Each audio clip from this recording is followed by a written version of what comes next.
ان کی سیرت کے اندر آپ کو ہر پہلو سے دیکھیں گے تو نئی چیزیں آپ کو ملیں گی۔ کیا نئی چیزیں ملیں گی آپ کو؟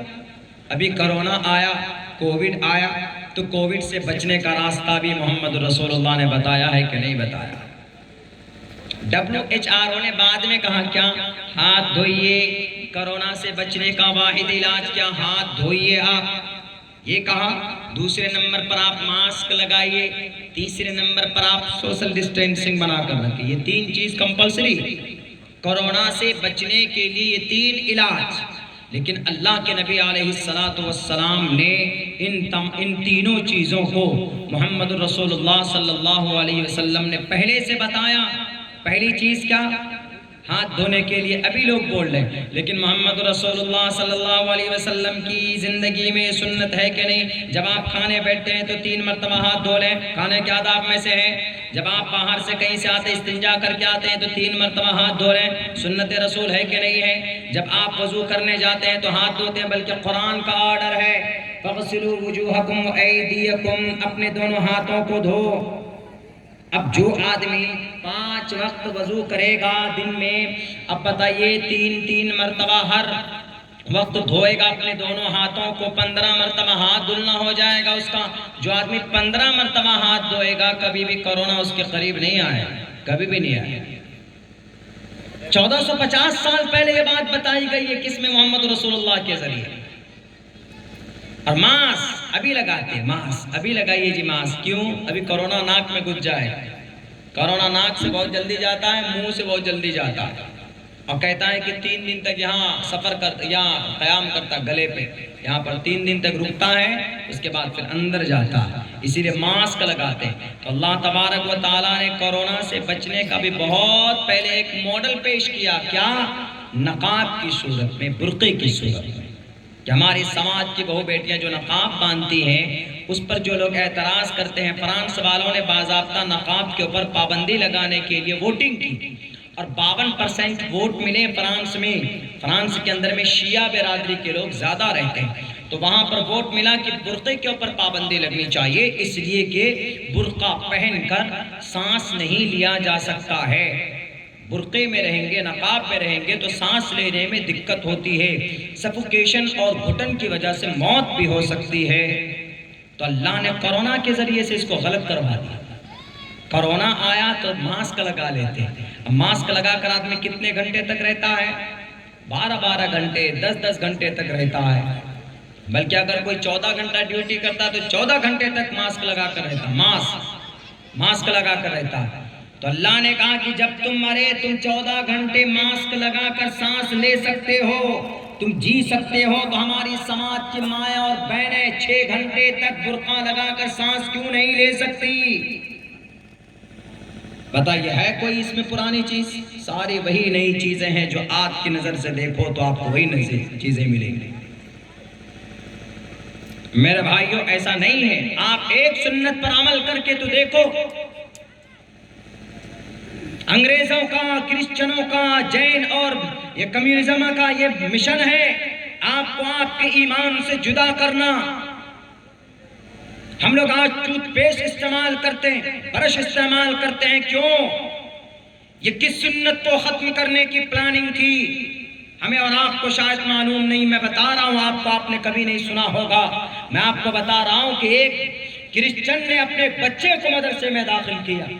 جب وہ بچہ پڑھ کر بڑا ہوا، ایک عالم دین بنا، تو اپنے ہیاں گیا، اپنے گروؤں کے سامنے میں جا کر کہا کہ سر، مدرسے میں تو کوئی ایسی بات ہم نے نہیں دیکھی، مدرسے میں صرف شریعت بتائی جاتی ہے، قرآن اور حدیث کی بات ہوتی ہے، پروفٹ محمد کی سیرت و سنت کے تعلق سے باتیں کرتے ہیں وہ لوگ۔ 2 ڈھائی 3 سال تک عربی نحو صرف کو پڑھاتے ہیں، اس کے بعد پھر آگے کی بڑی کتابیں پڑھاتے ہیں۔ میں مولانا ہوں، میں ایک ادنا سی بات بتاتا ہوں۔ انہوں نے کہا کیا؟ کہا کہ اور دوسری شریعت کے دوسرے احکام کی جو فضیلت ہے وہ بات کی بات ہے، پہلے ایک چھوٹی سی فضیلت کی بات ہمیں سمجھاتے ہیں۔ انگریز نے کہا کہ بتاؤ تم کیا پڑھ کر آئے، ہم کیسے ان کو کفر کی حالت میں موت دیں، ان کو کیسے ہم ان کی ایمان کو کمزور کریں۔ ایک سازش بہت پہلے سے چل رہی تھی، تو وہ بچہ 10 سال مدرسے میں رہ کر تعلیم حاصل کرتا، مولانا بنتا، کرسچن کا بچہ جب جا کر کہتا ہے وہاں پہ کہ سر ایک ایگزامپل دیتا ہوں، یہ مسلمان بہت ہی زیادہ عاشق ہوتے اپنے رسول کی، محبت کرتے ہیں اور نبی کے ایک ایک چیز کے مطابق زندگی گزارنے کے لیے لوگ تبلیغ کرتے ہیں، پیغام دیتے ہیں لوگوں کا فائدہ کیا ہوگا اس سے؟ کا فائدہ یہ ہوگا کہ بہت بڑا فائدہ ہوتا ہے۔ کا مثال دے کر بتاؤ؟ کہا کہ دیکھیے صاحب، یہ لوگ جب وضو کرتے ہیں تو وضو میں مسواک کرتے ہیں یا اور دوسرے ٹائم میں بھی مسواک کرتے ہیں۔ کہا کہ اس کا فائدہ کیا ہے؟ کہا مسواک کا فائدہ یہ ہے، سب سے بڑا، اس کے 70 فائدے ہیں، تو ان میں سے ایک فائدہ یہ بھی ہے، سب سے جو ادنا درجے کا، یہ سب سے بڑا فائدہ مسواک کا یہ ہے کہ مسواک کرنے والے کی جو موت ہوگی تو وہ حالت ایمان پر ہوگی، یعنی کفر کی حالت میں اس کی موت نہیں ہوگی۔ جو آدمی مسواک کرے گا کنٹینیو مستقل، مسواک محمد رسول اللہ کی سنت ہے۔ مسواک کر کے وضو کریں گے، نماز پڑھیں گے تو فضیلتیں بڑھ جاتی۔ تو انہوں نے کہا کہ اتنا بڑا فائدہ مسواک کا؟ کہا کہ سر یہ تو ایک فائدہ، ایسے اور بھی کئی فائدے ہیں مسواک کے، یہ تو ایک فائدہ، اس سے برین تیز ہوتا ہے، دماغ، سائنس ویگیانک بنتے ہیں، ویگیانک لنک نکلتا ہے from the Quran, the scientist is born, is created, generated from the Quran Kareem. Science Quran سے نکلتا ہے، قرآن سے نکلتا ہے سائنس۔ ایک ہم کو ٹاپک دیا گیا تھا میانمار برما میں، انہوں نے کہا کہ مولانا قرآن اور سائنس میں کیا فرق ہے، بتائیں آپ کیا ریلیشن ہے؟ ہم نے کہا کہ قرآن مصدق ہے، لیکن قرآن سے جو سائنس نکلتا ہے وہ ایک اندازہ، لیکن قرآن میں جو احکامات ہیں ان سے سائنس کو پیدا کیا جاتا ہے۔ سائنس ایک اندازے کو بولتے ہیں، ایک امید کو بولتے ہیں، اور اندازہ، امید، محسوس کبھی کبھی غلطی کر جاتی ہے، لیکن قرآن میں جو فرمان ہے وہ کبھی غلط نہیں ہوتے، لیکن پیدا ہوتا ہے قرآن سے ہی۔ کہا کہ کیسے قرآن سے پیدا ہوتا؟ ہم نے کہا کہ سائنس، یہ سائنس ویگیانک کا ایک ثبوت ہے، یہ مائک ہے، دیکھیں نیا طریقے کا یہ مائک ہے۔ بھائی صاحب بولے کہ اسٹوڈیو میں لگتا ہے، ہم نے کہا کہ اسٹوڈیو میں لگتا ہے، یہ آپ جلسے کے منچ میں لے آئے تو یہ سویٹیبل نہیں لگ رہا، بہتر طریقے سے فٹ نہیں آیا۔ تو یہ مائک ہے، یہ مائک ایک سائنس کا، ایک وگیان کا ایک آپ کے سامنے میں نمونہ بنا کر دیا، یہ سائنٹسٹ کا ایک آوشکار ہے آپ کے سامنے میں۔ لیکن اب بتائیے سائنس کو وجود میں لانے کے لیے کس چیز کی ضرورت پڑی؟ پورے لوہے کی ضرورت پڑی کہ نہیں پڑی؟ لوہا ہے، اسٹیل ہے، اور لوہے اور اسٹیل کا تذکرہ کہاں پر ہے؟ قرآن میں ہے وَأَنزَلْنَا الْحَدِيدَ فِيهِ بَأْسٌ شَدِيدٌ۔ ہم نے وَأَنزَلْنَا الْحَدِيدَ، ہم نے لوہے کو پیدا کیا اور اس میں بہت سختی بھی ہے، وَمَنَافِعُ لِلنَّاسِ، اور لوگوں کے لیے بہت فائدے بھی ہیں۔ اور آگے قرآن میں کیا کہتا ہے اللہ تبارک و تعالیٰ؟ آج اس طرح کا مائک ہے، کل کسی اور طرح کا مائک آ جائے گا، ہم اور آپ سوچ نہیں سکتے۔ اب سے 10 سال پہلے اس طرح کے مائک کا وجود نہیں تھا، ابھی اس طرح کے مائک کا وجود آیا۔ تو اللہ تبارک و تعالیٰ کہتا ہے وَيَخْلُقُ مَا لَا تَعْلَمُونَ، ہم ایسی ایسی چیز کو پیدا کریں گے ان لوہوں کے ذریعے سے، ان سائنس مطلب دماغ کے اندازے سے کسی نئی چیز کو، اللہ کی پیدا کی ہوئی چیزوں کو جوڑ کر ایک نئی چیز کی شکل دینا۔ اب بتائیے کہ وہ اللہ کی پیدا کی ہوئی چیز لوہا ہے، تانبا ہے، پیتل ہے، ان تمام چیزوں کو، ربڑ ہے، ان تمام چیزوں کو پیدا کر کے ملایا، ان تمام چیزوں کو ملایا، اس کے بعد ایک نئی چیز بنائی۔ نئی چیز بنانے کے لیے دماغ کہاں سے آیا؟ اللہ تبارک و تعالیٰ کی طرف سے۔ ہم نے کہا کہ میرے بھائیو، پوری دنیا کے اندر جہاں جہاں پر بھی سائنٹسٹ ہیں، جہاں جہاں پر بھی سائنس ہے، ویگیانک ہے، وگیان ہے، ان تمام کا ریلیشن قرآن کریم سے، احادیث رسول سے جا کر جڑتا ہے، اللہ تبارک و تعالیٰ کی ذات سے جا کر جڑتا ہے۔ اگر کوئی یہ کہے کہ نہیں بالکل بھی نہیں، رشتہ داری نہیں ہے کچھ، ہم کہیں گے کہ بالکل غلط ہو۔ There are deep relationship between Quran and science۔ پوری دنیا کے میتھ کہاں سے آیا؟ اگر کوئی میتھمیٹیشن ہے، اگر کوئی گیانی، اگر گنت حساب کتاب کرنے والا ہے تو حساب کتاب کا وجود کہاں سے آیا؟ قرآن کریم سے آیا۔ فَلْيَكْتُبْ بَيْنَكُمْ بِالْعَدْلِ، اگر کوئی معاملات کرتے ہو تو لکھ لیا کرو۔ حساب کتاب کو لکھنے کو میتھ بولتے ہیں، حساب جوڑ گھٹا بڑھا کرنے کو، بڑھانے کو، گھٹانے کو، تقسیم کرنے کو، ڈیوائڈ کرنے کو کیا کہا جاتا ہے؟ حساب کہا جاتا ہے۔ اور اللہ تبارک و تعالیٰ نے قرآن میں اس کا تذکرہ کیا۔ اسی لیے میں یہ کہتا ہوں کہ میتھ کو حاصل کرنا، سائنس کو حاصل کرنا، وگیان کو حاصل کرنا اور ڈاکٹریٹ کو حاصل کرنا، اکیڈمک کوالیفیکیشن حاصل کرنا، کہیں نہ کہیں کسی نہ کسی درجے میں ان کا رشتہ قرآن سے، ان کا رشتہ شریعت سے۔ وہ الگ بات ہے کہ 1842 کے اندر ایک انگریز نے اس کو الگ کر دیا کہ نہیں، سائنس بالکل الگ ہے، سائنس الگ ہے، میتھ الگ ہے، وگیان الگ ہے، سماج الگ ہے، ڈاکٹریٹ الگ ہے، سول سروسز الگ ہے، اکیڈمک کوالیفیکیشن بالکل الگ ہے۔ میرے بھائیو، کہیں نہیں، ہمارے قرآن سے، ہماری شریعت سے دنیا کی ساری چیزیں وجود میں آئی۔ اگر آپ دنیا کی تمام چیزوں کو صحیح ڈھنگ سے انالائز کریں گے، آپ کو کہیں نہ کہیں رشتہ داری ملے گی قرآن سے۔ اٹھائیے، قرآن میں اللہ تبارک و تعالیٰ نے کہا وَعَلَّمَ آدَمَ الْأَسْمَاءَ كُلَّهَا ثُمَّ عَرَضَهُمْ عَلَى الْمَلَائِكَةِ۔ قیامت تک جتنی بھی نئی نئی چیزیں آئیں گی، قیامت تک جتنی بھی نئی چیزوں کو اللہ تبارک و تعالیٰ وجود میں لائے گا، ان تمام چیزوں کا تعلق ان تمام چیزوں کا علم اللہ تبارک و تعالیٰ نے حضرت آدم کو عطا فرمایا۔ اور انسان قیامت تک جتنے بھی انسان پیدا ہوں گے، ان کی نسبت کہاں سے جا کر جڑے گی؟ حضرت آدم علیہ السلام سے۔ تو وہی نسبت منتقل ہوتی، وہی ہڈن اسکل منتقل ہوتی ہے جو اللہ تبارک و تعالیٰ نے اب سے 10,500 سال پہلے جنت الفردوس، جنت کے اندر حضرت آدم علیہ السلام کو پتلا بنانے کے بعد جب ان کو تعلیم دی گئی، جب ان کو تمام چیزوں کا گیان دیا گیا تھا۔ اسی لیے میں کہا کرتا ہوں کہ سائنس کا تعلق، دنیا کے اکیڈمک ماڈرن ایجوکیشن کا تعلق ہمارا نکلتا ہے قرآن سے۔ انگریز نے الگ کیا تھا اس کو 1842 میں۔ میں اس کے اوپر باضابطہ طور پر پوری ویڈیو بناؤں گا اور دنیا والوں کے سامنے میں یہ ثابت کروں گا۔ وہ الگ ہے کہ اس کو ہنر بنا دیا گیا لوگوں نے۔ دنیا کا سب سے پہلا سائنٹسٹ کون؟ مسلمان تھا۔ دنیا کا سب سے پہلا حکیم کون؟ مسلمان تھا۔ دنیا کا سب سے پہلا حساب کتاب کے میدان کے اندر آگے میتھمیٹیشین کون تھا؟ مسلمان تھا۔ اس سے یہ پتا چلتا ہے کہ یہ تمام چیزیں کہیں نہ کہیں ہمارے قرآن سے نکلتی۔ قرآن کے بغیر دنیا کا کوئی مسئلہ حل نہیں ہوگا۔ فَإِن تَنَازَعْتُمْ فِي شَيْءٍ فَرُدُّوهُ إِلَى اللَّهِ وَالرَّسُولِ۔ ہندو بھائیو، اعتراض ہو تو اٹھاؤ، شریمد بھگوت گیتا میں کہا جاتا ہے تسمات شاسترم پرمانم تکاریہ اکاریہ ویوستھتو گناتوا شاستر ودھانوکتم کرم کرتم ہیرسی۔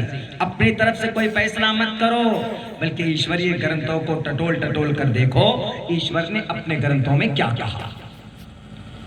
آج جو اتنی تشدد ہے دنیا کے اندر، وہ صرف اپنی من مرضی کی وجہ سے، اپنے من میں جو بات آیا ڈیسائیڈ کرنا، نہیں، گرنتھوں کو اٹھا کر کے دیکھو۔ نرسنگانند سرسوتی جی کو اچھا جواب دیا ہے کون؟ پرمود کرشن آچاریہ جی نے بہت اچھا جواب دیا۔ انہوں نے کیا کہا؟ محمد جہادی تھے، اور پرمود کرشن جی آچاریہ نے کیا کہا؟ محمد جہادی نہیں تھے، محمد نے جہادیوں کو مٹانے کے لیے آپ نے ان کا نرسنہار کیا۔ آتنکوادی جو تھے ان کو ختم کرنے کے لیے آپ نے تلوار اٹھائی۔ محمد رسول اللہ نے سب سے پہلے کہیں پر کسی گاؤں میں جا کر آپ نے جنگ نہیں کیا، بلکہ جب تک دشمن کے طرف سے نہیں آتی تھی بات، تب تک محمد رسول اللہ میدان میں نہیں جاتے تھے۔ تو پھر پتہ ہے اس انگریز نے کیا کہا؟ اس انگریز نے کہا کہ اچھا، مسواک کا اتنا بڑا فائدہ ہے کہ مسواک کرنے والا مومن بن کر مرے گا، تو ہم کو تو اسی بات کی الرجی ہے، ان کو کفر کی حالت میں مارنا ہے مسلمانوں کو۔ اور میرے بھائیوں، ہمیشہ جب بھی آپ دعا کرتے ہیں تو یہ دعا کیا کرو کہ اللہ جب بھی ہماری موت آئے تو خاتمہ بالخیر فرمائے آپ کی، اس لیے کہ آپ کی موت کے وقت جس حالت میں آپ کی موت ہوتی ہے، اگر موت کے وقت میں آپ کی موت کفر کی حالت میں ہو گئی تو پھر پوری دنیا کے اندر آپ نے جتنے بھی اچھا اعمال کیے وہ سب کے سب بیکار۔ اسی لیے یہ دعا ہمیشہ اپنے دعاؤں کے اندر مانگا کرو۔ اللہ تبارک، حضرت مفتی صاحب یہاں پر تشریف فرمائے، بہتر سمجھا سکتے ہیں آپ کو، لیکن ہم نے انہی اکابر سے سیکھا ہے، پڑھا ہے، وہی سبق میں آپ کے سامنے دہرا رہا ہوں۔ میرے بھائیوں، تو پھر پتہ اس انگریز نے کیا کہا کہ ہم کو تو اس سنت کو ختم کرنا ہے۔ کیسے ختم کیا جائے؟ تو اس سنت کو ختم کرنے کے لیے انہوں نے ٹوتھ پیسٹ اور برش کو لانچ کیا، مارکیٹ میں لایا، اور آج تقریباً 90% لوگ مسواک چھوڑ کر، مسلمانوں کی بات کرتا ہوں، مسواک چھوڑ کر ٹوتھ پیسٹ اور برش کا استعمال کرتے ہیں۔ 90%، 90% کوئی اس نیت سے نہیں کرتا کہ نہیں جناب مسواک کریں گے سنت رسول، جو کرتے ہیں 10% تو وہ کرتے ہیں یہ سمجھ کر، باقی 90% آدمی انگریز کے اس چال کا شکار ہو گئے۔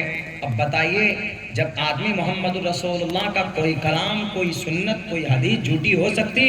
کبھی بھی نہیں ہو سکتی۔ سینکڑوں احادیث موجود ہے محمد رسول اللہ، شمائل ترمذی کے اندر اٹھا کر دیکھ لیجیے محمد رسول اللہ صلی اللہ علیہ وسلم کی، آپ علیہ السلام کتنی کثرت کے ساتھ مسواک کیا کرتے تھے۔ کبھی بھی سفر میں جاتے تھے، راستے میں جاتے تھے، مسواک آپ کے پاس ہوا کرتی تھی۔ محمد رسول اللہ صلی اللہ علیہ وسلم کوئی بھی مسواک، پیلوں کا مسواک ہو، نیم کا ہو، اور بھی دوسرے پیڑوں کا آپ استعمال کر سکتے ہیں۔ مسواک کرنے سے فائدہ ہے، لیکن نہیں، ختم کرنا ہے دنیا سے کن کو؟ ایمان والوں کو، مسلمانوں کو۔ میرے نوجوانوں، آپ کو تیار ہونا ہوگا۔ جو لوگ غیر ہیں، جو لوگ غیر کیا بولتے باطل پر ہیں، وہ لوگ آج دندناتے ہیں اپنے بطلان پر، باطل پر ہونے کے باوجود، ناحق ہونے کے باوجود۔ آج وہ اپنی اپنی شاستروں کو لے کر آگے بڑھ رہے ہیں۔ آپ کے ہاتھ میں کیوں نہیں محمد رسول اللہ کی سنت ہے؟ آپ کے ہاتھ میں کیوں نہیں قرآن کریم کا جھنڈا ہے؟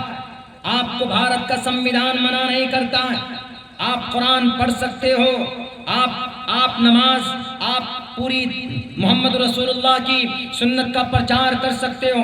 اچھے اخلاق پیدا کرنے کے لیے حکومت منع نہیں کرتی، نماز پڑھنے کے لیے حکومت منع نہیں کرتی، غیر محرم سے بات کرنے پر آپ کو حکومت مجبور نہیں کرتی، سود کھانے سے آپ کو حکومت مجبور نہیں کرتی، شراب پینے سے آپ کو شراب پینے کے لیے حکومت مجبور نہیں کرتی۔ اسلام کے اندر کیا ہے؟ یہی چیز تو ہے، بنیادی بیسک چیز کیا ہے؟ ایک اللہ کو ماننا، دوسری چیز کیا ہے؟ نماز پڑھنا، تیسری چیز کیا ہے؟ زکوٰۃ دینا، حج کرنا، روزے رکھنا۔ ابھی رمضان کے روزے آئیں گے، ہمارے نوجوانوں کو دیکھیں گے ہوٹلوں کے اندر بیٹھ کر اپنی اتنی طاقت باڈی شاڈی بنا کر کے پھر بھی کھانا کھاتے ہیں، روزہ نہیں رکھ پاتے۔ روزہ کیا ہے؟ اللہ کو کچھ ملے گا اگر آپ روزہ رکھو گے؟ اللہ کی شان میں ذرہ برابر فرق پیدا ہونے والا نہیں، لیکن تمہارے 11 مہینے جو تم گناہ کرتے ہو، اگر تم نے روزہ رکھ لیا تو اللہ تبارک و تعالیٰ اس 30 دن کے روزہ رکھنے کی برکت سے تمہارا وہ گناہ دھل جاتا ہے۔ لعلکم تتقون، تاکہ تمہارے اندر تقوی پیدا ہو جائے۔ اور یہ روزہ تم پر ظلم نہیں ہے، بلکہ تم سے پہلی امتوں پر بھی اللہ تبارک و تعالیٰ نے روزہ فرض کیا تھا۔ ہم جواب کیسے ان لوگوں کو؟ عمل کے ذریعے سے ہمیں جواب دینا ہوگا، تقریروں سے جواب دینے سے نہیں چلے گا۔ اخلاق کے اندر ہم پیچھے۔ آج اگر کوئی مسلمان کسی دوسرے مسلمان کو سلام کرتا ہے، اگر ملے تو خندہ پیشانی ہونی چاہیے، نہیں، یہ سنت چلی گئی منتقل ہو کر کن کے؟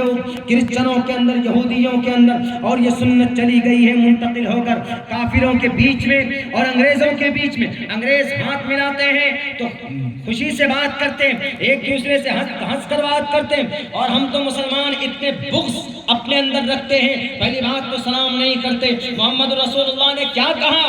ابلا ادلکم علی شیء اذا فعلتم تحاببتم افشوا السلام بینکم۔ اگر تمہیں کوئی ایسا نسخہ بتا دیتا ہوں اے صحابہ، اگر تم اس کو کرنے لگو گے تو آپس میں محبت بڑھے گی۔ افشوا السلام بینکم، ایک دوسرے سے محبت کو عام کرو۔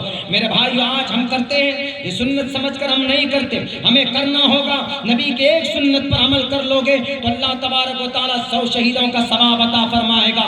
آپ کے دل میں اگر نبی سے محبت ہے، نبی سے محبت صرف زبان سے نہیں ہوتی، اپنے عمل کے ذریعے سے محبت کر کے دکھاؤ گے تو کل قیامت میں تمہیں اس کے ذریعے سے تمہیں کامیابی حاصل ہوگی۔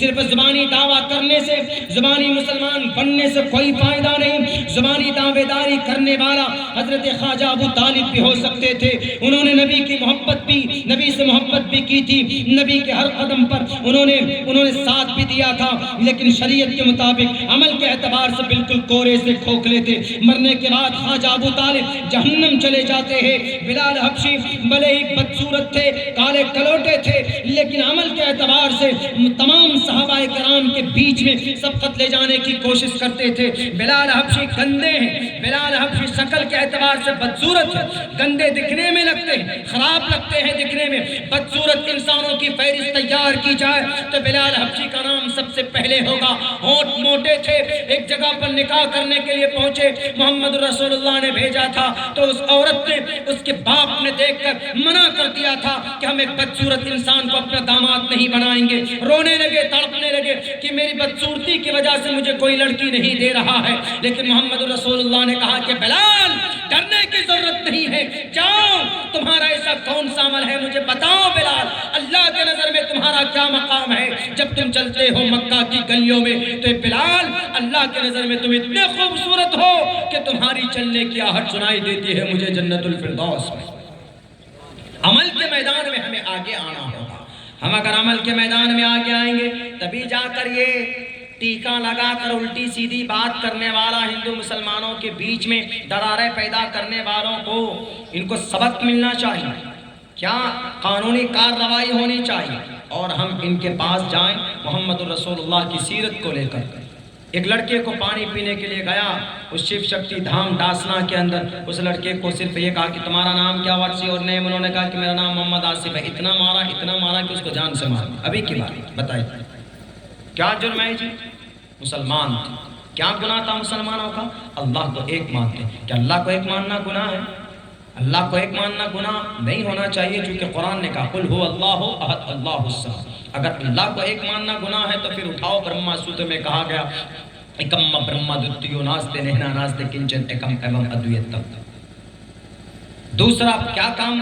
نماز پڑھو۔ مسلمان ایمان لیا ہے، ٹھیک، نماز پڑھو، نماز اقیم الصلاۃ و آتوا الزکاۃ، نماز قائم کرو۔ نماز قائم کرنا اگر پاپ ہے تو شری رام چندر جی نے شری ہنومان جی کو بھی کہا ہے پتھما دارکا جیوا دیو ددین مجیتی ترتیانن کو ڈلا کاریہ چتر دیو چندر کا پنچم دوسن یکتا۔ ساستانگ کرو، ساستانگ نماز کی حالت میں ہی ہوتی ہے۔ تیسرے چوتھے نمبر پر کیا ہے کہ سود مت کھاؤ۔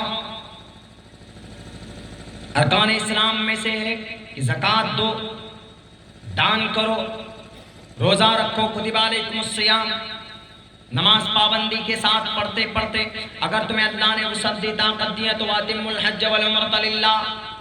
کیا یہ پاپ ہے؟ قرآن کیا کہتا ہے ہم سے، اسلام کیا کہتا ہے؟ احل اللہ البیع وحرم الربا، سود مت کھاؤ۔ قرآن کیا کہتا ہے؟ ولا تشربوا الخمر ولا تقربوا الصلاة وانتم سکارى۔ اور قرآن اللہ کے نبی علیہ السلام نے کہا کہ فإنها مفتاح كل شر ولا تشربوا الخمر، شراب مت پیو، تمام برائیوں کی جڑ ہے۔ محمد رسول اللہ کی سیرت اور شریعت ہم سے کیا کہتی ہے؟ دوسروں کے ساتھ میں محبت کے ساتھ رہو، کسی کے اوپر ظلم مت کرو، اتیاچار مت کرو۔ قرآن صاف لفظوں میں کہتا ہے من قتل نفسا بغیر نفس او فساد فی الارض فکانما قتل الناس جميعا۔ اگر کوئی انسان کسی انسان کو ناحق طور پر قتل کرتا ہے، کسی ایک انسان کو اگر غیر حق ناحق طور پر قتل کر دے اس دھرتی پر تو گویا اس آدمی نے پورے انسانیت کو قتل کر دیا، تمام انسانوں کو قتل کر دیا۔ جس قرآن نے یہ کہا ہو کہ ناحق طور پر کسی ایک آدمی کا قتل کرنا گویا کہ پوری انسانیت کا قتل کرنے کے برابر ہے، وہ قرآن کیسے کسی پر ظلم کرنے کا آرڈر دے سکتا ہے؟ وہ قرآن کیسے کسی مشرک کو مارنے کا آرڈر دے سکتا ہے؟ وہ قرآن کیسے کسی کے اوپر ظلم کر سکتا ہے؟ نعوذ باللہ اس بندے نے کیا بولا پتہ ہے کہ اللہ کا اللہ شیطان کا نام ہے، نعوذ باللہ، 100 مرتبہ نعوذ باللہ۔ انہوں نے کہا کہ شیطان اللہ کا نام شیطان شکتی۔ انہوں نے کہا کہ کیوں؟ ریزن بتائیے یہ کہ جو اللہ انسانوں کو مارنے کا آرڈر دے رہا ہو تو وہ اچھی شکتی نہیں ہو سکتی، وہ شکتی ہو سکتی ہے تو شیطان کی ہو سکتی، راکشس کی ہو سکتی۔ کیا جواب دیں گے؟ ہم جواب دیتے ہیں دو ٹوک لفظوں میں۔ میری بات اگر کہیں پر ریکارڈ ہو رہی ان تک پہنچنی چاہیے۔ اللہ تبارک و تعالیٰ کی ذات، اللہ وہ ہے جو اپنے بندے پر ظلم نہیں کرتا ہے۔ وما ربک بظلام للعبید، بندے پر اللہ تبارک و تعالیٰ ظلم نہیں کرتا ہے. انہوں نے قرآن پر بھی اعتراض کیا. انہوں نے کہا کہ ذالک الکتاب لا ریب فیہ ھدی للمتقین، یہ کتاب تو ڈرنے والوں کے لیے ہدایت ہے. اس لیے کتاب ناقص ہے، چونکہ جو لوگ نہیں ڈرتے ہیں، جو لوگ چوری کرتے ہیں، جو لوگ شراب پیتے ہیں، جو لوگ ڈاکہ ڈالتے ہیں، ان لوگوں کے لیے کیا ہونا چاہیے؟ ان لوگوں کے لیے تو قرآن ہدایت ہی نہیں ہے. تو how can I accept this Quran? انہوں نے کہا کہ leave this Quran, we don't follow the Quran and I hate the Quran. ان کے یہ الفاظ ہیں. ہم نے ان سے کہا کہ میرے بھائی اگر آپ کو ھدی للمتقین تک ہی پڑھنا آتا ہے تو آپ یہ اعتراض کر سکتے ہو، لیکن ہم آپ سے کہیں گے آؤ آپ آگے بڑھو، دوسرے پارے کو اٹھا کر دیکھو، وہاں پر کیا کہا اللہ نے؟ شہر رمضان الذی انزل فیہ القرآن ھدی للناس. یہ قرآن ہدایت ہے کن کے لیے؟ نرسنگانند سرسوتی جی آپ کے لیے، پرمود کرشنم جی کے لیے بھی، عبداللہ سالم کے لیے بھی، عبد الرحمان کے لیے بھی، لال کرشن کے لیے بھی، منتری کے لیے بھی، پی ایم کے لیے، سی ایم کے لیے، انگریز کے لیے، جین کے لیے، بودھ کے لیے، کرسچن کے لیے، جوڈائزم کے لیے، کنفیوشنزم کے لیے، ایران، جاپان، جرمنی، برما، دنیا کے تمام انسانوں کے لیے قرآن ہدایت ہے. یہ قرآن ڈرنے والوں کے لیے صرف ہدایت نہیں ہے، تمام انسانوں کے لیے قرآن ہدایت ہے. ہمیں عمل کے میدان میں آ کر ان کو جواب دینا ہوگا. اگر ہم قرآن کو مانتے ہیں، محمد الرسول اللہ صلی اللہ علیہ وسلم کو اگر ہم مانتے ہیں، تو اب بتائیے محمد نے کون سا غلط کام کر لیا جی؟ انہوں نے یہ کہا کہ محمد اتنے بڑے تلوار باز تھے کہ انہوں نے غلاموں کو قید کر ان کے اوپر تشدد کیا. کیا یہ بات بالکل صحیح ہے؟ بالکل صحیح ہے، بالکل بھی صحیح نہیں. محمد آخری سمویدھان لے کر آئے. یجم پرچچامیوم، قرآن آخری سمویدھان. اگر سمجھ میں بات نہیں آتی ہو نرسنگانند جی تو آپ اپنی کتاب پڑھیں. یجم پرچچامیوم ستتتوتونی ووستی کوریتم پورویم گتم کستدی بھارتی. محمد آئیں گے آخری پیغام لے کر، اور قرآن کیا کہتا ہے؟ الیوم اکملت لکم دینکم واتممت علیکم نعمتی ورضیت لکم الاسلام دینا. اس دین کو ہم نے مکمل کر دیا. اور محمد آخری نبی، ما کان محمد ابا احد من رجالکم ولکن رسول اللہ وخاتم النبیین. محمد آخری نبی ہے. محمد کو مانو گے تو کامیابی قدم چومے گی. محمد کو مان کر اللہ سے محبت کرنا چاہتے، اللہ تم سے محبت کرے یہ چاہتے ہو تو میری اتباع کرو. ان کنتم تحبون اللہ فاتبعونی یحببکم اللہ. یہی پیغام ویدوں میں کہا گیا. آگیان ہے تو یہ صاف لفظوں میں یہ کہا کہ ویداہم مت مہانمادتیو وارون تپسیا پرستات ینیایا. محمد کی تپسیا کرو ینیایا، ادروائز تم کو مکتی نہیں مل سکتی ہے. بشنڈکاک کا ترجمہ کرتے ہوئے تلسی داس نے بھی یہ کہا، کیا محمد کے بارے میں کہا. سیرت النبی کا جلسہ، اس لیے میں سیرت کے تعلق سے باتیں رکھ رہا ہوں تاکہ آپ کو بھی پتا چلے اور ان لوگوں کو بھی پتا چلے جو محمد رسول اللہ کی سیرت و سنت کو نہیں جانتے. نعرہ تکبیر، نعرہ تکبیر. مولانا عبداللہ سالم چترویدی صاحب، اوپر کان جمع مسجد کمیٹی، نعرہ تکبیر. میرے بھائیوں، میں آپ کو مختصر سے وقت کے اندر اپنی کچھ یہ محمد رسول اللہ کے تعلق سے اور کچھ اتہاسک باتیں جن کی وجہ سے غلط فہمی پیدا کی جاتی ہے، میں وہ آج آپ کو بتا کر اپنی بات ختم کروں گا. میں بھی بہت زیادہ تھکا ہوا ہوں اور آپ لوگ بھی، چونکہ وقت بہت ہو چکا ہے اور 2 بجے کے بعد تو پھر لوگوں کی ایسی حالت ہوتی ہے، چونکہ نیند سے کتنا لڑ سکتا ہے. نیند ایک ایسی چیز ہے کہ جس کا مقابلہ آپ نہیں کر سکتے. وہ ایک نعمت ہے، اس کو بھی مکمل کرنا، پوری کرنا ضروری. ہم کو تو عادت ہے، ہم کو تو کہیں گے کہ ہم فجر تک بولیں گے، آپ کے سامنے تقریر کریں گے، مجھے نیند نہیں آئی. لیکن آپ اگر آج جگ گئے، کل آپ کو ایسا لگے گا کہ جیسے آپ کے سر پر ہمالیہ پہاڑ کسی نے اٹھا کر رکھ دیا. اس لیے کہ آپ کو عادت نہیں، آپ کو ایکسپیرینس نہیں. ہم کو ایکسپیرینس پورے 3-4 سال سے اسی فیلڈ کے اندر ہے. ابھی مستقل 3 مہینے سے ایک بھی رات مکمل طور پر سونے کا موقع نہیں ملا. پوری رات جیسے بھی کچھ دیر سوئے، قاری مخصوص صاحب کے گھر پہ آرام کیے وہیں پہ، تو اس کے بعد پھر یہاں سے نکلیں گے، فوراً سفر شروع. اگلا پروگرام کریں گے تو اگلا سفر شروع ہے، اگلا پروگرام کریں گے. پھر رمضان المبارک کے مہینے میں دیکھیے پھر تراویح کی تیاری کریں گے. اور حافظ قرآن کے اوپر سب سے بڑا بوجھ کیا ہوتا ہے؟ قرآن پاک کی تیاری کرنا. چاہے کتنوں یاد ہو تو ایک ٹینشن سا رہتا ہے کہ بھئی تیاری کرنا ہے، ہم کو سنانا ہے. اور الحمدللہ آپ کا یہ بھائی حافظ قرآن بھی ہے. دعا کیجئے کہ اللہ ہم کو قرآن و سنت کے مطابق زندگی سچ بات کہنے کی توفیق عطا فرمائے، زندگی گزارنے کی توفیق عطا فرمائے۔ تو میرے بھائیوں، محمد رسول اللہ کے اوپر یہ ایلیگیشن، انہوں نے کچھ قیدی کو مارا، یہ الزام بھی غلط۔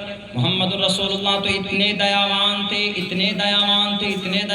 تھے کہ جنگ بدر کے موقع پر آپ علیہ السلام اتنے عدالت سے کام لیا، اپنے انصاف سے کام لیا کہ محمد رسول اللہ کے سامنے میں ان کے چچا قید بن کر آئے حضرت عباس، ان کا داماد قیدی بن کر آیا حضرت ابو العاص، یہ دونوں لوگ قیدی بن کر آئے۔ حضرت مصعب بن عمیر رضی اللہ تعالیٰ عنہ فرماتے ہیں کہ محمد الرسول اللہ کے سامنے میں جب یہ قیدی لائے گئے تو آپ علیہ السلام نے کہا کہ چار قیدی کو مہاجرین انصار کو دے دو، مدینے کے صحابہ کو دے دو، اور تاکہ یہ ان کی تیمارداری کریں، خبرگیری کریں، اگر کوئی بیمار، اگر کسی کو زخم ہے تو ان کی زخم کی مرہم پٹی بھی کریں، اگر بھوکے ہیں تو کھانا کھلائیں۔ مصعب بن عمیر کہتے ہیں کہ ہم 4 صحابہ، ہم 4 لوگ، حضرت مصعب بن عمیر رضی اللہ تعالیٰ عنہ فرماتے کہ ان کے بھائی نے ان سے یہ روایت نقل کی کہ ہمارے بھائی جب قیدی بن کر گئے، 4 قیدی تھے، ایک انصار کے گھر پہ جب لے کر وہ گیا اپنے گھر پہ تو گھر پر صرف 4 روٹی تھی اور گھر کے اندر میاں بی بی تھے، وہ 6 لوگ تھے۔ تو اس انصاری صحابہ نے 4 روٹیاں ان قیدی کو دے دیا، ان 4 قیدیوں کو۔ دیکھیے آئے تھے جنگ لڑنے کے لیے، آئے تھے سر کو تن سے جدا کرنے کے لیے، لیکن جب مقید بن گئے، جب قیدی بن گئے تو وہی صحابہ ان کی خاطر تواضع کر رہے ہیں۔ تو محمد رسول اللہ کی تربیت ہی ایسی تھی کہ حضرت نے 4 روٹی ان 4 قیدیوں کو پیش کیا اور خود میاں بی بی کھجور کھا کر اکتفا کیا۔ دنیا والوں ہے ایسی عدالت، کسی بادشاہ کا نظام ایسا رہا ہے نہیں پیش کر سکتے اتنا بہترین اور خوبصورت نظام کہ جس نے اپنے قیدی کو اپنے جنگ میں سامنے والے مخالف کو پکڑ کر لایا ہو اور ان کو اپنے گھر کے اندر سامان دیا ہو اور ان کے زخموں کے اوپر مرہم پٹی کی ہو۔ محمد رسول اللہ کا ایک ماتر پیغام تھا کہ یہ تھے ہمارے سامنے میں لڑاکو جنگ کے میدان میں، لیکن اب یہ ہمارے مہمان ہیں، اب ہم ان کی خاطر تواضع کریں گے۔ اور آگے چلیے، ایک رات کا واقعہ ہے، ایک صحابہ فرماتے ہیں کہ محمد رسول اللہ کروٹیں بدل رہے تھے۔ ہم نے پوچھا کہ اللہ کے نبی کروٹ کیوں بدل رہے ہو؟ اللہ کے نبی نے کہا کہ ہمارے سامنے میں ہمارے چچا حضرت عباس بوڑھے ہیں، عمر دراز ہیں، وہ درد سے کرا رہے ہیں، میرے سامنے میرے چچا کی تکلیف ہو رہی ہو اور میں آرام سے سو جاؤں، یہ نہیں ہو سکتا۔ میرے بھائیو پتہ کیا کہا محمد نے؟ اس صحابی نے کہا کہ محمد آپ کے چچا ان کو چھوڑ دیجئے، آپ باقی اور جو ہیں ان کو پکڑ کر رکھیے۔ تو محمد رسول اللہ کا پیغام سنو دنیا والو، اعتراض کرنے سے پہلے سنو، 100 مرتبہ یاد کرنا اس واقعے کو، اس پیغام کو۔ محمد نے کہا میرے چچا ضرور ہے لیکن جو اور قیدی کا مقام ہے میرے سامنے میں وہی مقام میرے چچا کا بھی ہے۔ وہ ایک قیدی ہیں، وہ چچا ہیں لیکن قیدی بن کر آئے ہیں، جو اور قیدیوں کے ساتھ جو سلوک ہوگا وہی میرے چچا کے ساتھ بھی سلوک ہوگا۔ ایسا نہیں کہ میرے چچا ہے تو چھوڑ دیا جائے۔ اٹھاؤ دنیا والوں بھارت کے کرپٹ نیتاؤ، اگر تمہارا بھائی، اگر تم ودھائک ہو، تمہارا بھائی ریپ کرتا ہے تو ان کو تم جیل سے بچا دیتے ہو، ان کو تم سزا نہیں ہونے دیتے۔ تمہارا اگر کوئی پہنچ والا وہ کٹوا کی وہ 8 سال کے آصفہ کی عزت کو لوٹتا ہے تو ان کو تم پھانسی کے بندے سے بچا دیتے ہو۔ کیوں؟ کیونکہ وزیر داخلہ تمہارا ہے، چونکہ تمہارا ہوم منسٹر ہے، چونکہ تمہارا MP ہے، تمہارا MLA ہے۔ محمد کے دربار میں آؤ، سب کے سب برابر ہیں، کوئی چچا نہیں اور کوئی داماد نہیں، بلکہ جو ایک قیدی کا مقام ہوتا ہے محمد کی نظر میں عدالت اتنا مضبوط ہے، انصاف اتنا مضبوط ہے کہ کسی کے ساتھ نا انصافی نہیں کی جا سکتی۔ اسی لئے کہا جگت پتی آگیان ہے تو کرت، آگیان علم جہالت کو ختم کرنے کے لیے کرت محمد آندکارم ناشم بدائم ہددو دیتے بے کہا نراشن سمباجنم باجنی شہیدینم پوشنم نراشن سمہا پریہ مسیح کے پوری دنیا کے لوگ ان کا نام ایسے نہیں جپیں گے ان کی عدالت کی وجہ سے، ان کی اچھائی کی وجہ سے۔ تو محمد رسول اللہ نے کیا کہا؟ عباس ہے ہمارے چچا ہیں لیکن ہم ان کو نہیں چھوڑ سکتے، اگر ان کو چھوڑنے جو پارلیمنٹری بورڈ میں جو مشورے میں طے ہوا ہے اس کے مطابق کام ہوگا۔ مشورے میں کیا طے ہوا تھا کہ سب سے فدیہ لیا جائے، 4 ہزار درہم و دینار لیے جائیں تب چھوڑا جائے قیدیوں۔ تو سب سے لیے گئے تو حضرت عباس سے زیادہ لیا گیا، بتائیے رشتہ دار ہے زیادہ لیا گیا تب جا کر چھوڑا، ایسے نہیں چھوڑا۔ اس کے بعد باری آئی دن کی حضرت ابو العاص کی، کون ہے؟ داماد رسول حضرت زینب کی کا نکاح حضرت ابو العاص سے، داماد بھی قیدی بن کر آئے۔ تو اب وہاں پر دیکھا کہ حضرت ابو العاص کے پاس کچھ نہیں ہے، تو سارے صحابہ کو تو یہ چاہیے کہ ارے یہ تو داماد رسول ہیں، چلو اسپیشل ٹکٹ پہ بھیجو ان کو، آگے VIP پرسن ہے، ویری امپورٹنٹ پرسن ہے، بھیج دو ان کو۔ آئے جگ میں تو کیا ہوا، داماد رسول ہے، محمد رسول اللہ کے نور نظر ہیں، ان کی اللہ کے نبی کی بیٹی ان کی نکاح میں، لیکن نہیں، کیا کہا؟ بالکل نہیں، ابو العاص خبر بھیجو اپنے گھر پہ، بنا فدیہ کے کام نہیں چلے گا۔ اور آج کل کا نیتا ہوتا تو، آج کل کا کوئی کرپٹ آدمی ہوتا تو کوئی اپنا ہے، یہ میرا آدمی، اس کو جانے دیں۔ اوور لوڈنگ ٹرک چلتا ہے نا، وہ فون کر دیتا ہے ودھائک جی یہ ہمارا ٹرک ہے فلاں 1850 نمبر گاڑی ویسٹ بنگال 74، یہ ہماری گاڑی بھیج دو، بنا فائن بنا کسی جرم کے بھیج دیتے، نکال دیتے، کیوں؟ ودھائک جی کی گاڑی۔ تو وہاں پر محمد رسول اللہ کی داماد ہونے کی وجہ سے اسپیشل ان کو عزت سمان کے ساتھ ودا کیا جاتا ہے، لیکن نہیں، محمد رسول اللہ نے کہا کہ ایکوالٹی بیفور دی پروفٹ محمد صلی اللہ علیہ وسلم، برابر ہے۔ اسلام شریعت کسی کو نہیں دیکھتا کہ یہ داماد ہے، رشتہ بعد میں، شریعت پہلے، خدا کا قانون پہلے۔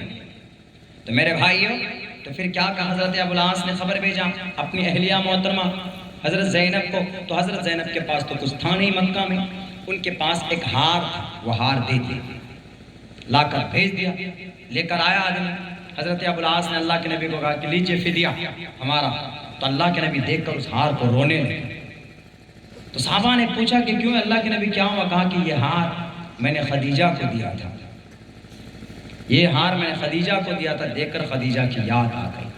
اگر تم لوگ چاہو، فدیہ دے دیا ہے، دیکھیے فدیہ دیا، اگر تم لوگ چاہو تو یہ ہار میں دوبارہ واپس لوٹا دوں زینب کو، فدیہ دینے کے بعد، پہلے نہیں، فدیہ دے دیا گیا تب میں لوٹا دینا چاہتا ہوں اس کو، اگر تم لوگوں کی مرضی ہو۔ حالانکہ مال جمع ہونے کے بعد میں بیت المال میں آ گئے تو آپ علیہ السلام کچھ بھی کر سکتے، لیکن نہیں، بنا پوچھے آپ علیہ السلام نے قدم نہیں اٹھایا۔ تو صحابہ کرام سے کہا میں چاہتا ہوں کہ یہ واپس ان کو لوٹا دوں۔ تو صحابہ کرام کی مشیت سے، ان کی رضا سے، تب جا کر وہ ہار دوبارہ حضرت زینب کو لوٹا گیا، لیکن ایک کنڈیشن پر کہ جا تو رہے ہو مکہ، لیکن جاؤ بھیج دینا زینب کو مدینہ بھیج دینا۔ یہاں پر یہ کنڈیشن پھر لگا دی گئی تھی۔ تو کیا پتا چلتا ہے اس سے؟ ایکوالٹی بیفور لا تو ہوتا نہیں بھارت میں، ایکوالٹی بیفور دا شریعہ ضرور ہے۔ تم نے پڑھائی کہاں ہے؟ یہ ہماری شریعت کو، محمد کے پیغام کو، محمد کی عدالت کو۔ بی بی فاطمہ کو کہا تھا محمد نے کہ تو میرا جان، میرے کلیجے کا ٹکڑا ہے فاطمہ، لیکن اگر تم نے شریعت کے خلاف کوئی قدم اٹھایا تو اب میں محمد ابن عبداللہ بھول جائے گا کہ تمہارا باپ ہوں میں محمد الرسول اللہ بھول جاؤں گا کہ میں تمہارا باپ ہوں، تم میری بیٹی ہو، میں تمہارے ہاتھ کو کاٹ دوں گا۔ میں شریعت کے خلاف، شریعت کے ساتھ میں کبھی بھی سمجھوتا نہیں کر سکتا۔ ہے کوئی مائے کا لال ایسا؟ میرے بھائیوں، بس آج عمل کی ضرورت ہے کہ ہمیں اپنی زندگی کو اب فقہ سیرت بنانے کی ضرورت ہے۔ ہمیں سیرت کو سمجھ کر اس پر عمل کی ضرورت ہے، نہیں تو پھر ایسے کاٹے جائیں گے گاجر مولی کے طرح۔ کبھی CAA آپ کے لیے گڑھا کھودا جا چکا ہے، لیکن اس کی تیاری کرنے آپ کو اپنے بچوں کو تعلیم دیجیے، قرآن کی بھی تعلیم دیجیے اور دنیاوی تعلیم دیجیے آپ اپنے بچوں کو بھی، تاکہ آپ کا بچہ کہیں پر بھی ایک دم بالکل بے خوف بے دھڑک ہو کر اپنی باتیں رکھ سکے۔ میرے خیال سے میرے نوجوانوں کو یہ معلوم نہیں ہے آپ کو ان تمام فسادات کی جڑ کیا ہے پتہ؟ ان تمام فسادات کی جڑ صرف ایک چیز میں وہ بتا دوں، آپ کو کلیئر کر دوں، اس کے بعد میں اپنی بات ختم کرتا ہوں۔ ان تمام فسادات کی جڑ یہ ہے کہ بھارت کے اندر 800 سال تک مسلمانوں نے حکومت کی، بس یہی فساد۔ ایک مسجد تو توڑی گئی، دوسری مسجد بھی توڑی جا رہی ہے، کہاں پر؟ کاشی وشوناتھ کے اندر وہ ایک مسجد ہے، اس مسجد واپی ایک جگہ، وہیں اس کے آدھے حصے میں ایک الگ حصے میں مندر بنا ہوا اور ایک مسجد الگ حصے میں بنی ہوئی. اس مسجد کے اوپر کورٹ نے آرڈر دے دیا. کیا 5 لوگوں کی ٹیم بنائی اس کے اوپر تحقیق کرنے کی کہ جائیے اس کے نیچے دیکھیں کہ مندر کے اوشیش ملے ہیں کہ نہیں ملے. شروعات ہو چکی. توڑو تم اللہ کے گھر کو، اللہ تمہیں کسی دن توڑے گا. وہ تو اللہ کا گھر ہے. جسے قرآن کریم کی 26 آیتوں کو نکالنے کی بات کی گئی، وہ خود کہاں چلا گیا؟ اس کے ماں باپ، اس کے بیوی اور اس کے بچے اس سے جدا ہو گئے. انہوں نے بائیکاٹ کیا اپنے باپ نہیں تھا، وہ نہنجار تھا، وسیم رضوی صاحب. تو اللہ محافظ ہے اپنے گھروں کا اور اپنے قرآن کا. ہم اپنے اعمال اچھے کر لیں، اللہ تبارک و تعالیٰ انشاءاللہ تبارک و تعالیٰ کوئی نہ کوئی ضرور شکل نکالتا. تو میرے بھائیوں، تو پتہ ہے یہ کیوں توڑے جا رہے ہیں کہ اورنگزیب بادشاہ نے، اس کے اوپر کیا اعتراض تھا؟ 1528 میں بابر بادشاہ نے مندر توڑ کر مسجد بنائی. اس پر کیا الزام ہے کہ 1626 یا کچھ ایسی میں 1628 کے اندر اورنگزیب نے اس مندر کو توڑ کر مسجد بنائی. اس میں یہ اس پر ہے. وہ تو شری رام چندر جی کے لیے، یہ وشوناتھ کے لیے یعنی شیو جی کے لیے یہ بنا رہے ہیں. لو بھائی، کیوں جی؟ اس لیے کہ 800 سال تک مسلمانوں نے حکومت کی اس دیش میں. ان مسلمانوں کی حکومت مسلم بادشاہوں نے زبردستی کلمہ پڑھایا. اور نرسنگانند سرسوتی جی بھی کہہ رہے ہیں کہ سن 2029 میں مسلمانی حکومت آ جائے گی اس دیش میں، تب دیکھنا ایک بھی ہندو نہیں بچے گا. بتائیے کتنا بڑا جھوٹ ہے. 800 سال تک مسلم بادشاہ رہے، تب بھی ہندو رہتے تھے، تب بھی کسی ہندو بھائی کو کوئی تکلیف نہیں ہوئی. اب اگر کوئی مسلم بادشاہ آ جائے گا، اگر کوئی مسلم پرائم منسٹر آ جائے گا، تو کیا بھارت کے سمویدھان کے مطابق کام کرے گا کہ خامخواہ وہ قرآن کے مطابق فیصلہ کرے گا؟ بھارت ایک جمہوری ملک ہے. اگر کوئی مسلم ہی پی ایم بنتا ہے یا سی ایم بنتا ہے تو وہ according to the Indian constitution and the rule, وہ جو حکومت قائم کرے گا وہ قوانین کے تحت قائم کرے گا. ایسا نہیں کہ زبردستی تانا شاہی. ہاں، وہ ایک زمانہ آئے گا، وہ آئے گا. هو الذي ارسل رسوله بالهدى ودين الحق ليظهره على الدين كله. وہ ایک زمانہ آئے گا، وہ ہم تلواروں سے نہیں، ہم پیار سے، محبت سے گلاب کا پھول دے کر کہیں گے ایکسپٹ لا الہ الا اللہ محمد الرسول اللہ. پیار سے، محبت سے، ہم ظلم ستم کر کے نہیں. تو میرے بھائیو، کیا دماغ میں بھوت سوار ہیں کہ 800 سال تک مسلم امپیرر نے حکومت کی نہیں، مسلمان بادشاہوں کی وجہ سے ہمارے مندر توڑ کر مساجد بنائے گئے. ایک تاریخ یاد رکھو نوجوانوں، سب سے پہلا مسلم بادشاہ اس دیش کا کون ہوا؟ سب سے پہلا مسلم امپیرر نوجوانوں آپ کو معلوم نہیں. گیم چلانا تو آپ کو یاد رہتا ہے، آپ کو موبائل کا فنکشن یاد رہتا ہے، سیلفی لینے کے لیے بہترین سیلفی کیسے آئے گا وہ تو یاد رہتا ہے آپ کو. اب بہترین سیلفی کون سا، اوپو، ویوو اور ایم آئی، کون سا موبائل آ گیا اس میں، اور فوراً اپلوڈ کرتے ہو. آج ٹرین میں بیٹھا ہوا ایک آدمی ٹرین کی ٹوٹل سیٹ کی فوٹو لے کر فیس بک کے اوپر اپلوڈ کر رہا ہے. ہم نے کہا کہ کیسے پاگل آدمی ہے یہ. سیٹ کی فوٹو لے کر اپلوڈ کرنے سے کیا فائدہ ہوگا؟ ایسا دور آ گیا ہے. کچھ دنوں کے بعد تو ٹوائلٹ میں جائے گا، وہاں پر بھی اس کی بھی تصویر لے کر کے اپلوڈ کرے گا کہ دیکھو آج ہم نے ایسا کلین لیس کیا، آج ایسا ہمارے ساتھ ہوا. ایسا زمانہ آ گیا. نہیں، نکلو موبائل کی دنیا سے، ریالٹی کی دنیا کے اندر آؤ. بتاؤ، یہ سوال ہے نوجوانوں آپ سے کہ سب سے پہلا مسلم امپیرر کون بھارت کا؟ نہیں بتا پائیں گے ہمارے نوجوان. کیوں؟ اس لیے کہ they don't read and study the historical authentic books. نہیں پڑھتے اپنے گرنتھوں کو، اپنی کتابوں کو، اتہاس کو. بھارت کا سب سے پہلا مسلم بادشاہ شہاب الدین غوری تھا جو 1190 عیسوی کے اندر آیا، پرتھوی راج چوہان کو پراجت کر کے.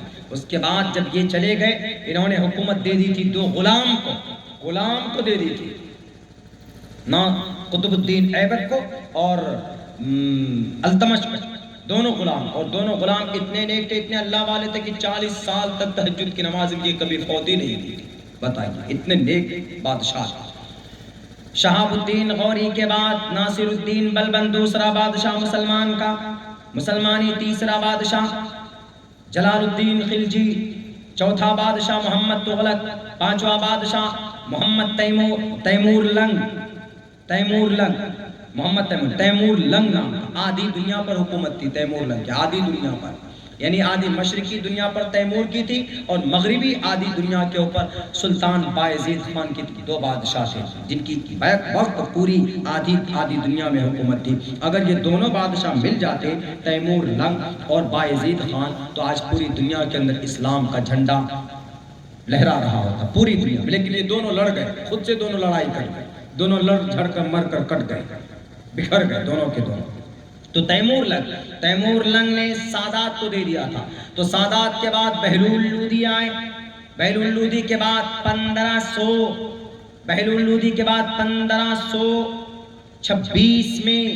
1526 کے اندر میں بابر بادشاہ آیا.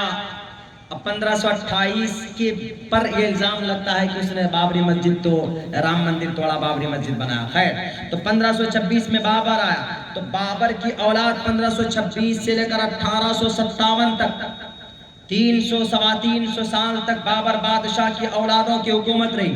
بابر بادشاہ, بابر کی ونش کو کہا جاتا ہے مغل خاندان, مغلیہ خاندان. انہی کے اوپر الزام لگتے ہیں زیادہ کہ انہوں نے مندروں کو توڑا, انہی کے اوپر الزام لگتا ہے. اور انہی پر یہ بھی الزام لگتا ہے کہ انہوں نے ہی ہندوؤں کو زبردستی سے تلوار کی نوک پر کلمہ پڑھایا. لیکن نہیں میرے بھائیو, غلط ہے. 1857 میں 1881 کے اندر موتی سنگھ ایک بہت ظالم بادشاہ تھا ہندو بھائیوں کا, لیکن ان کا نام عبد الباسط خان پڑا, انہوں نے اسلام کو قبول کیا. اس وقت تو کوئی بادشاہ ہی نہیں تھا. 1857 میں بادشاہ ظفر مسلمانوں کا آخری بادشاہ ختم ہو گیا, اس لیے کہ رنگون میں قید کر دیا انگریزوں نے. تو انگریز کے زمانے میں 1881 کے اندر میں موتی سنگھ کا نام عبد الباسط خان کیسے پڑا؟ بتاؤ. راجہ ہرش وردھن کو عبداللہ نام کیسے پڑا؟ بتاؤ. بھوجپال کا نام محمد سمیع کیسے پڑا؟ بتاؤ. راجہ چیرانند نے مسجد کیوں بنوائے, مکتب کیوں بنوائے؟ بتاؤ. جیانگ ہوئی چین کے بادشاہ نے اسلام کا جھنڈا کیسے بلند کیا؟ یہ تو ایک صرف تہمت ہے. تو ابھی 800 سال کے اندر شہاب الدین غوری سے لے کر کن تک؟ شہاب الدین غوری سے لے کر یہ بہادر شاہ ظفر تک 800 سال کے زمانے میں کسی بھی مسلمان بادشاہ نے, اتہاس گواہ ہے, کسی کو تلواروں کے آدھار پر کلمہ نہیں پرچار کیا, کسی کو کلمہ نہیں پڑھایا. تاریخ گواہ ہے. اگر عبداللہ جھوٹ بولتا ہے تو آ جانا آپ جو کہ ہاٹ ارڑیا سیمانچل بہار کی دھرتی پر میرے گریبان کو پکڑ کر کہنا, اگر میری موت ہو جائے تو قبر پر جا کر بولنا کہ عبداللہ تم جھوٹ بولتے تھے. میں نے تاریخ فرشتہ کو پڑھا, میں نے تاریخ ابن خلدون, تاریخ فرشتہ اور تاریخ ابن ہشام جا کر دیکھ لیجئے. آپ تاریخ ہند دیکھ لیجئے, آپ بھارت کا آپ دیکھ لیجئے, آپ ہندوستان کی جو انڈین ہسٹری وہ دیکھ لیجئے, انسائکلوپیڈیا آف بھارت ہے وہ اٹھا کر دیکھ لیجئے. اس تاریخ میں یہ بات لکھی ہوئی ہے کہ ان سارے مسلمان بادشاہ نے کسی کے اوپر ظلم زبردستی کر کے اسلام کو نہیں تھوپا ہے, بلکہ ایک بادشاہ ان میں جن کا نام محمد تغلق تھا, انہوں نے اسلام کا پرچار کرایا. وہ بھی کیسے؟ علماء کے ذریعے سے, مسجد میں تقریر کے ذریعے سے, اسی طریقے کا جلسہ کروا کر کے اے لوگو اللہ ایک ہے, ایک اللہ کی عبادت کرو کامیاب ہو جاؤ گے. اے لوگو مرنے کے بعد تمہیں دوبارہ زندہ ہونا ہوگا. ہندو بھائی یقین نہیں کرتے تھے تو ان کی کتاب پڑھ کر سناتے تھے. یونہ پتا جنتا جدھاتا دھامانی وے بھونانی وشوا جدیوانام نام دائک اتکم سمپرشنم بھونا ینت ینیا. مرنے کے بعد تمہیں دوبارہ زندہ ہونا ہوگا. ہمارے عالم دین سنسکرت جانتے تھے, جاتے تھے ہندو بھائی کے پاس, اس کو کہتے تھے کہ تم بے جان مورتی کی پوجا کیوں کرتے ہو؟ یہ تو نظر آتی ہے. ایشور تو وہ ہوتا ہے جو نظر نہیں آتا ہے. انہوں نے کہا کہ یہ تو آپ کا قرآن کہتا ہے نا کہ ایشور نظر نہیں آتا, لا تدرک الابصار وہو یدرک الابصار. لیکن ہمارے گرنتھ میں کہاں لکھا؟ تو ہمارے علماء ان کو سمجھاتے تھے نہ سندروشی تشتتی روپمسیا نہ چکششا پشچتے کچنینم. تو وہ سن کر اعتراف کرتے تھے. ہمارے علماء نے کہا کہ موت صرف انسان کو آتی ہے, پرماتما کو موت نہیں آتی ہے. مریادہ پروشوتم شری رام چندر جی کو موت آیا, شری کرشن جی 8واں اور 7واں ہوتا ان کو بھی موت آیا. اس کا مطلب وہ پرماتما نہیں تھے. انہوں نے کہا کہ تو آپ کا قرآن کہتا ہے نا, ہمارا گرنتھ کہاں کہتا؟ انہوں نے کہا کہ دیکھو ہمارا قرآن کہتا ہے کل نفس ذائقۃ الموت, ہر انسان کو, ہر جاندار کو موت کا مزہ چکھنا ہے. تمہارا بھی گرنتھ کہتا ہے اوتم وتیما پنیم منینتی مام مدما پرم بھاؤ مجاننتو مما وی امان اتمم. دیکھو موت کے چکر ویو کے اندر انسان پھنستا ہے,